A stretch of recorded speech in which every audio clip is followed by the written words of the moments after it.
Hello and you're very welcome to this video as part of our series on market failure for IB Economics. And in this video what we're going to look at is the concept of negative consumption externalities. So we're going to look at examples of them, we're going to look at diagrams of them and the effects they have.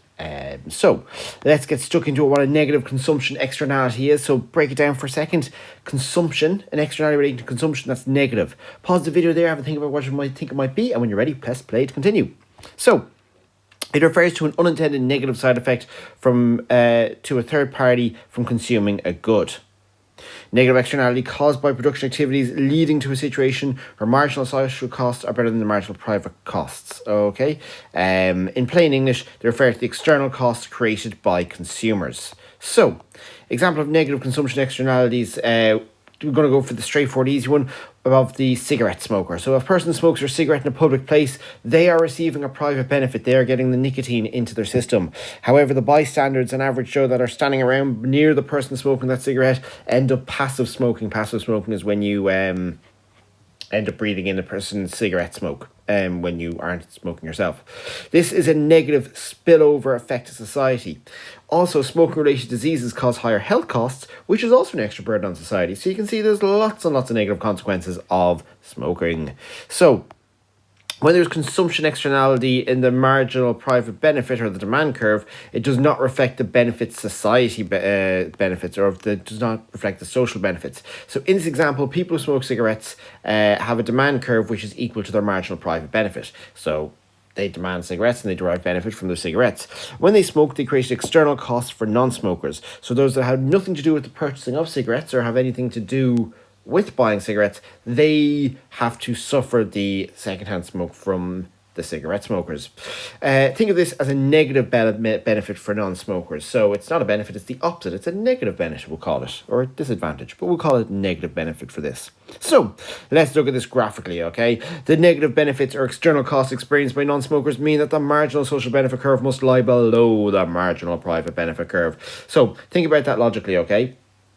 The benefit experienced by non-smokers is a negative benefit, i.e. it's a bad thing. So they're going to get less benefit than the cigarette smoker will. So therefore it has to lie below the marginal private benefit curve, as shown here in this diagram in screen. The vertical distance between the marginal private benefit curve and the marginal social benefit curve represents the external costs involved. Okay, as this externality involves consumption and not supply, the marginal private cost and the marginal social cost, which is equal to the supply curve. So in the last videos when we were looking at production externalities, we were moving our marginal private and social cost curves. For the purpose of this, they are remaining constant, because we're assuming that the factory creating the cigarettes are perfectly legit factories that engage in no pollution and everything's all fine and dandy there. For the sake of this example, just roll with it. Okay, so the free market determines an equilibrium price and quantity at our point PMQM. Okay, that's where our private benefit curve meets our supply curve, or MPC equals MSC curve. Okay, now, however, as we know, in negative consumption externalities, the market is over allocating resources to the production of the good.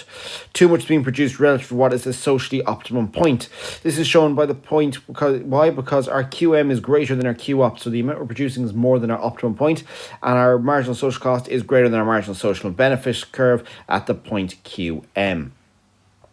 So, actually, just to go back to that graph this second, just to make sure we're crystal clear. So, the free market, just to recap, the free market would produce at the point where supply and demand curves meet. In other words, where the marginal private benefit curve intersects with the marginal supply equals marginal private cost equals marginal social cost curve.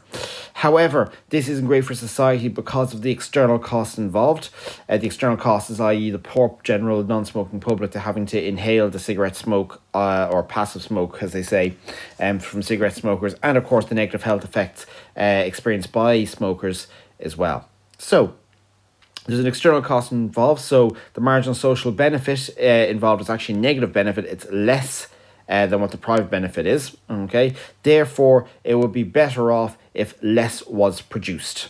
Okay, so let's look at some other examples of negative consumption externalities. Can you think of any other examples of negative consumption externalities? So some of the stuff: heating homes with fossil fuels that pollute the atmosphere and the air around them, driving petrol or diesel cars that pollute the atmosphere, or partying with loud music into the early hours of the morning, causing distress and disturbance for the neighbours around you. So, just one thing to be aware of here is negative externalities, whether they arise from production or consumption, lead to allocative inefficiency because of the over allocation of resources to the good and its over provision. So, negative externalities, we're talking about over providing resources. Okay, so folks, now you should have a better idea what negative externalities of consumption are and what it looks like on a diagram as well. If you have any questions, ask below in the comments. If you enjoyed the video, give it a like. And of course, please subscribe to the YouTube channel as well. Thanks very much for watching, folks. See you in the next video. Bye.